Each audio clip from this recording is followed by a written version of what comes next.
अभिनय क्षेत्रात काम करायची इच्छा असलेल्या मुलांनी कोणत्या गोष्टी लक्षात घ्याव्या? बहुत सारे लोगों की ये महत्वाकांक्षाएँ हैं कि बम्बई आके काम करें, एक्टिंग करें। लेकिन ज़्यादातर लोगों को आभास नहीं होता है कि मुंबई जाकर होता क्या है और every success story is different. A, but एक चीज़ जो कॉमन है, जो मैं कह सकता हूँ, वो है one is fire in the belly. मतलब अ, बहुत गहरी इच्छा कुछ कर जाने की। और दूसरी ज़रूरी चीज़ ये है कि अपने आप पे काम करने की इच्छा।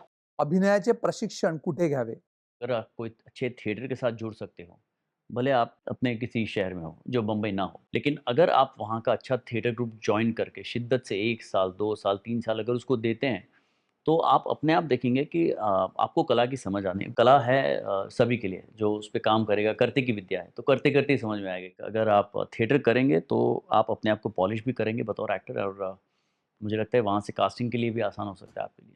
पोर्टफोलिओ शिवाय काम मिळू शकतं का? काम तब मिलता है जब आप कैरेक्टर में फिट हो जाते हो, ठीक है? वो आपके इंस्टाग्राम पे वैसे भी मिल जाएँगे आपको। लेकिन अभी खूबसूरत लोगों को काम मिले ऐसा ज़रूरी नहीं रहा है। अभी हीरो, हीरो नहीं है, अभी स्क्रिप्ट हीरो है। तो अगर आप स्क्रिप्ट में फिट होते हो तो आपको काम मिलेगा। तो उसके लिए आपको बहुत ग्लैमरस फ़ोटोज़ खिंचवा कर मैं हीरो ही लग जाऊँ ऐसे अपने शौक के लिए ठीक है कर लीजिए अगर एक्स्ट्रा पैसा है तो, लेकिन उसकी आवश्यकता है नहीं वैसे। टीव्ही व फिल्ममधील अभिनयामध्ये काही फरक आहे का?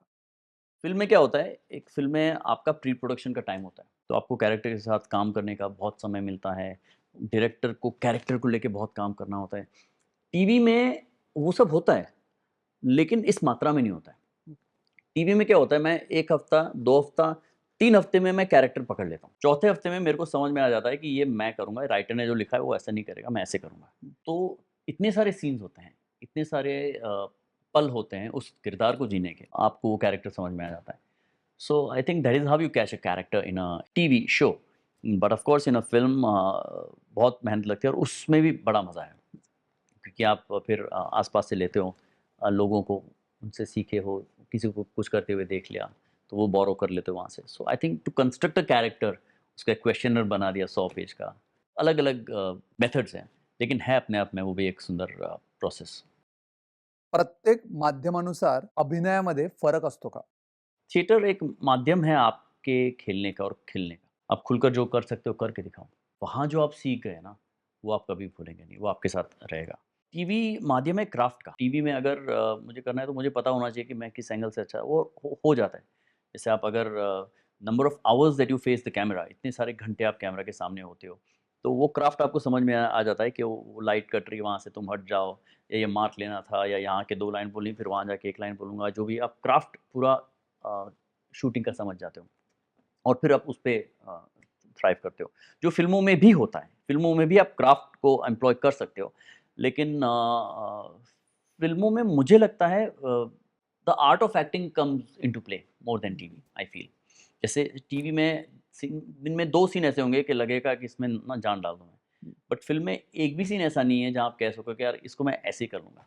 वो फ़िल्म होती है। एड फ़िल्म्स में आर्ट और क्राफ्ट होता है, मतलब एकदम सब कुछ परफ़ेक्ट होना चाहिए। और इसलिए डायरेक्टर जो एड फ़िल्म डायरेक्टर्स होते हैं, वो बहुत ही पर्टिकुलर होते हैं कि ये ऐसे नहीं, इसको इसे इस डिग्री पे ही रहेगा। अब तो हालाँकि चीज़ें बदल गई, डायरेक्टर्स भी नए आए हैं, उनकी सोच अलग है। तो मैं ये नहीं कह सकता हूँ कि यहाँ पे मैं थिएटर वाली एक्टिंग करूँ या फ़िल्म वाली करूँ या वो करूँ। हिंदी भाषा सुधारण्यासाठी काय करावे? रीजनल कोई भी जगह से कोई बम्बई में काम करने, हिंदी इंडस्ट्री में काम करने आना चाहता है, तो सबसे पहले मैं ये भी सलाह दूँगा कि अपनी हिंदी पे काम किया जाए।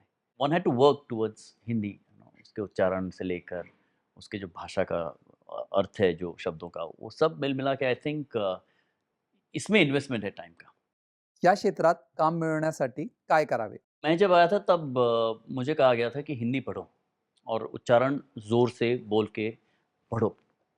तो हम अखबार भी ले लेते थे, उस वक़्त तो अखबार भी होते थे ना, तो हिंदी के अखबार लेकर हम लोग पढ़ते थे बाकायदा ज़ोर-ज़ोर से। सबसे ज़रूरी था थिएटर करना।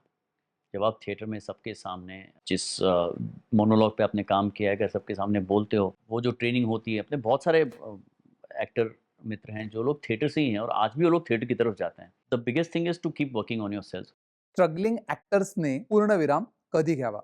आपको सस्टेन करने के लिए कुछ पैसा या कोई उम्मीद चाहिए, है ना? जब पैसा बहुत टाइम तक नहीं होगा तो आपकी उम्मीद थोड़ी मात खा सकती है। सो आई थिंक वो प्रत्येक इंसान पर है कितनी क्षमता लेकर वो यहाँ पर आता है, किस जोश के साथ, किस संकल्प के साथ आता है यहाँ पर। तो I think if you are determined that come what मैं वापस नहीं जाऊँगा और करूँगा यहीं पे। और अपने आप के लिए टाइम रखो भले आप, कि 6 महीने में मैं, और उसके लिए काम करो फिर, है ना? अपने आप पर भी और बाहर जाके काम ढूँढने का भी काम।